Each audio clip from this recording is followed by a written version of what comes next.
Hello friends, welcome back my YouTube channel biology science. आज हम आप लोगों को बीजों का अंकुरण बताएंगे, अर्थात जर्मिनेशन ऑफ सीड के बारे में बताएंगे। तो पूरी जानकारी के लिए मेरा पूरा वीडियो अंत तक ध्यान से देखिए, और यदि अभी तक हमारे चैनल को सब्सक्राइब ना किया हो तो सब्सक्राइब जरूर कर लीजिए। चलिए शुरू करते हैं। तो नवोद्भिद बनने की क्रिया को अंकुरण अथवा जर्मिनेशन कहते हैं। यानी जर्मिनेशन की परिभाषा क्या होगी? नवोद्भिद बनने की क्रिया ही अंकुरण या जर्मिनेशन कहलाती है। तो बीजों के अंकुरण से नवोद्भिद और एक नए पौधे का जन्म होता है। बीजों में जो भ्रूण होता है अथवा जो एम्ब्रियो होता है, भ्रूण क्या है, एम्ब्रियो क्या है, कल मैंने आपको वीडियो में समझाया था।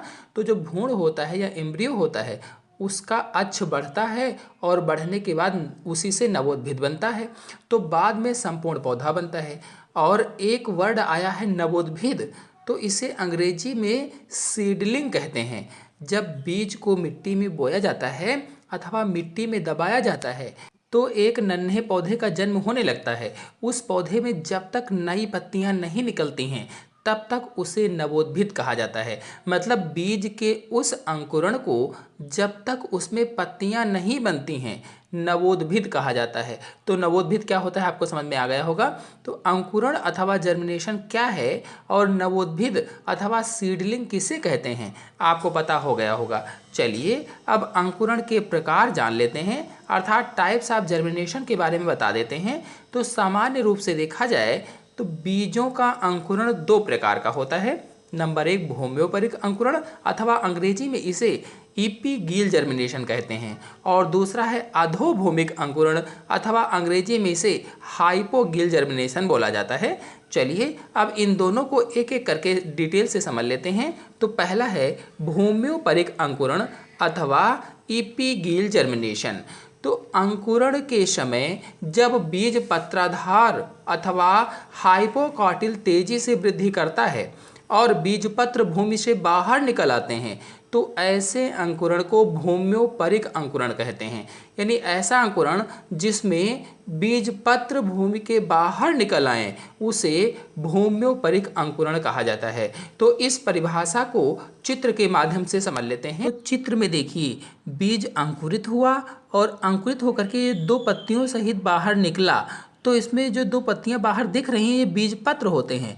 जब बीज को मिट्टी में बोया गया तो वह अंकुरित होकर के बाहर आता है और उसके साथ दोनों बीज पत्र भी मिट्टी से बाहर आ जाते हैं, तो उसे ही भूम्योपरिक अंकुरण कहा जाता है। तो सीधी सी बात हुई कि यदि बीजपत्र भूमि से बाहर निकल आएंगे तो ईपीगील जर्मिनेशन होगा। इस प्रकार का अंकुरण इमली, खीरा, पपीता, नीम, सेम, कपास आदि में पाया जाता है। यानी जो भूम्योपरिक अंकुरण होता है वो इमली, खीरा, पपीता, नीम, सेम, कपास आदि में पाया जाता है। अब आते हैं अधोभूमिक अंकुरण अथवा हाइपोगील जर्मिनेशन पर। तो जब अंकुरण के समय बीजपत्र भूमि के अंदर ही रह जाते हैं तो उसे अधोभूमिक अंकुरण या हाइपोगील जर्मिनेशन बोला जाता है। तो ऐसे अंकुरण में बीज पत्रोपरिक तेजी से बढ़कर प्रांकुर को बाहर निकाल लाता है। जो बीज पत्रोपरिक है यानी बीज पत्र के ऊपर का भाग है ये तेजी से बढ़ता है, इस वजह से जो प्रांकुर होता है वो बाहर निकल आता है और बीज पत्र भूमि के अंदर ही रह जाते हैं।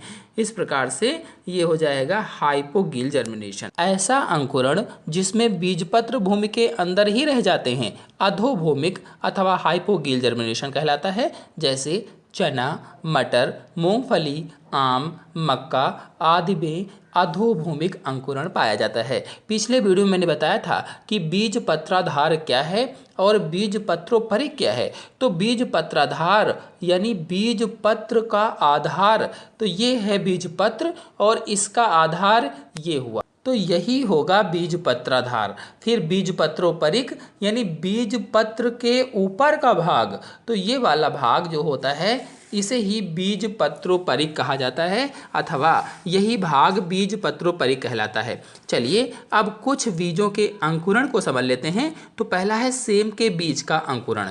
तो भूमि से जल अवशोषित करके जो बीज होता है वो मुलायम हो जाता है और भ्रूणाक्ष का मूलांकुर सबसे पहले निकलकर भूमि के अंदर चला जाता है। मैंने आप लोगों को बताया था कि जब बीज को मिट्टी में बोया जाता है तो वो जल को अवशोषित कर लेता है, जल को अपने अंदर सोख लेता है और सोखने के बाद सबसे पहले उसमें क्या निकलती है, मूलांकुर निकलता है और जो प्रथम जड़ के रूप में स्थापित हो जाता है। और उसी बीच में प्रांकुर भी ऊपर की ओर निकल करके या उसी बीच में भ्रूणाक्ष से प्रांकुर भी निकल करके ऊपर या प्ररोह तंत्र का निर्माण करता है और यह महाराप की तरह से दिखता है। शीघ्र ही बीज पत्रों सहित प्रांकुर क्या होता है, ऊपर आ जाता है, यानी बीज पत्र भी ऊपर आ जाते हैं और प्रांकुर भी ऊपर आ जाता है। तो इस प्रकार से ये जो भूम्योपरिक प्रकार का अंकुरण होता है, यानी सेम के बीज में कैसा अंकुरण होगा, भूम्योपरिक अंकुरण होता है। और जो बीजपत्र भूमि से बाहर अवश्य आते हैं, लेकिन होते क्या है, मांसल होने के कारण ये हरे नहीं होते हैं और शीघ्र ही सूखकर गिर जाते हैं। यानी ये मांसल होते हैं इसलिए ये हरे नहीं होते हैं और शीघ्र ही सूखकर गिर जाते हैं। नई पत्तियां निकल आती हैं और नवोद्भिद पौधे में परिवर्तित होने लगता है। जैसा कि आप चित्र में देख रहे हैं, बिल्कुल ये महाराव की तरह से बीज पत्रों सहित ऊपर निकल आता है और नीचे देखिए उसी में से जो मूलांकुर निकला था जड़ के रूप में स्थापित हो गया है और इस प्रकार से पौधे का निर्माण हो जाता है। यानी सेम के बीज में इस प्रकार से अंकुरण होता है। ऐसे ही काशी फल के बीज का अंकुरण देखा जाए, यानी कुकुरबिटा सीड के अंकुरण को देखा जाए, जर्मिनेशन को देखा जाए तो क्या होगा, तो इस प्रकार के बीजों में भी अंकुरण सेम के बीज की तरह ही होता है। जैसे मैंने सेम के बीज में अंकुरण बताया है, बिल्कुल उसी तरह से होता है। मतलब बढ़ते हुए भ्रूणाक्ष का जो बीज पत्राधार होता है ये जल्दी से बढ़ता है, शीघ्रता से बढ़ता है। और जब बीज पत्राधार शीघ्रता से बढ़ता है तो मैंने बताया था कि बीज पत्र बाहर निकल आते हैं, तो इसमें भी होता है कि एक महाराप की तरह भूमि से बाहर निकल आते हैं। इस समय इसके निचले भाग में एक खूंटी की तरह का उभार भी बन जाता है और नीचे के भाग में खूंटी की तरह से एक उभार बन जाता है, जैसा कि आप चित्र में देख रहे हैं।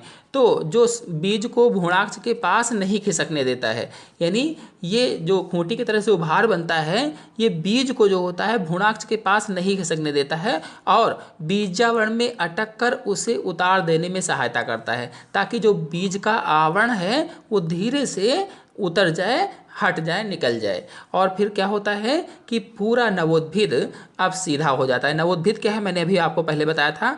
नवोद्भिद किसे कहते हैं, जिसमें पत्तियां नहीं होती और पौधा बन जाता है, उसे ही नवोद्भिद कहा जाता है।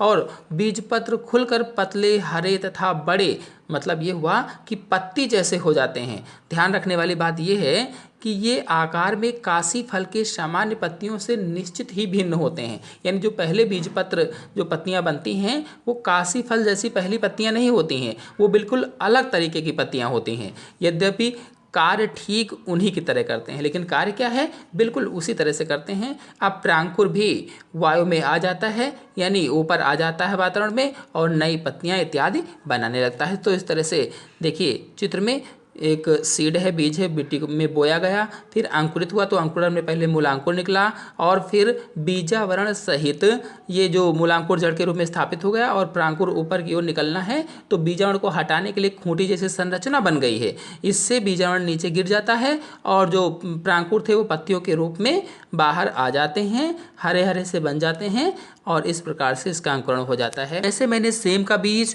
और काशी फल का बीज बताया है अंकुरण, बिल्कुल इसी तरह से अरंड के बीज में भी होता है, यानी रेंडी के बीज में भी बिल्कुल इसी तरह से जर्मिनेशन होता है या अंकुरण होता है, जैसा कि चित्र में मैंने दिखाया हुआ है। रेंडी का बीज है तो बिल्कुल ऐसे ही होगा, तो इसके बारे में डिटेल से नहीं बताएंगे, जब भी परीक्षा में पूछा जाएगा आप ऐसे लिख देंगे। चलिए अब आते हैं चने के बीज के अंकुरण में। तो चने के बीज के अंकुरण में क्या होता है, इसको भी जब चने के बीज को भी मिट्टी में डाला जाता है तो चित्र में आप देखते रहिएगा, मिट्टी में डालने पर ये जल को अवशोषित करके नम हो जाता है, फूल जाता है। यानी जो इसका बाह्य आवरण होता है वो जल को अवशोषित कर लेता है और अवशोषित करने के बाद फूल जाता है, बीजाणु फट जाता है। और उधर जब बीजाणु फटता है तो क्या होता है कि मूलांकुर पहले वृद्धि करके भूमि में चला जाता है। हमने पहले बताया कि जब बीज को मिट्टी में डाला जाता है तो सबसे पहले मूलांकुर ही बाहर निकलता है। अब मूलांकुर पहले वृद्धि करके भूमि में अंदर चला जाता है और नवोद्भिद को प्रथम जड़ के रूप में स्थापित कर देता है, यानी प्रथम जड़ के रूप में मूलांकुर स्थापित हो जाता है। जब मूलांकुर में काफी वृद्धि हो चुकी होती है तो क्या होता है कि बीज पत्रोपरिक तेजी से वृद्धि करता है।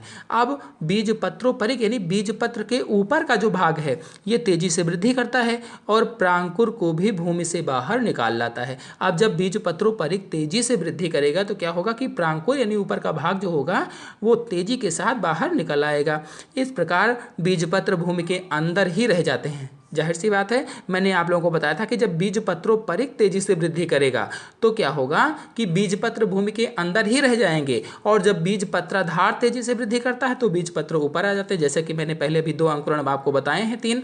तो इसमें बीज पत्रोपरिक तेजी से वृद्धि करता है, जिसकी वजह से जो बीज पत्र होते हैं वो भूमि के अंदर ही रह जाते हैं और मात्र बढ़ते हुए भ्रूणाक्ष को खाद्य पदार्थ देने का कार्य करते हैं। और वो क्या करेंगे, जो भ्रूणाक्ष बढ़ रहा है, जो पौधा बन रहा है, उसको भोजन देने का कार्य कर देंगे। तो प्रांकुर में वृद्धि होने व पत्तियां इत्यादि बनने से नवोद्भिद एक छोटा पौधा बन जाता है। तो इस प्रकार से नवोद्भिद का निर्माण हो जाता है, चने का अंकुरण हो जाता है। तो बिल्कुल चित्र में जैसे दिखाया गया ऐसे ही होता है। मिट्टी में चने को बोया गया, फिर अंकुरित हुआ, मूलांकुर इसमें से पहले निकला और जड़ के रूप में स्थापित हो गया। फिर उधर बीज पत्रोपरिक तेजी के साथ बढ़ा, ये बीज पत्रोपरिक है, यहाँ से तेजी के साथ बढ़ा तो प्रांकुर बाहर निकल आया और जो बीज पत्र थे वो अंदर ही रह गए।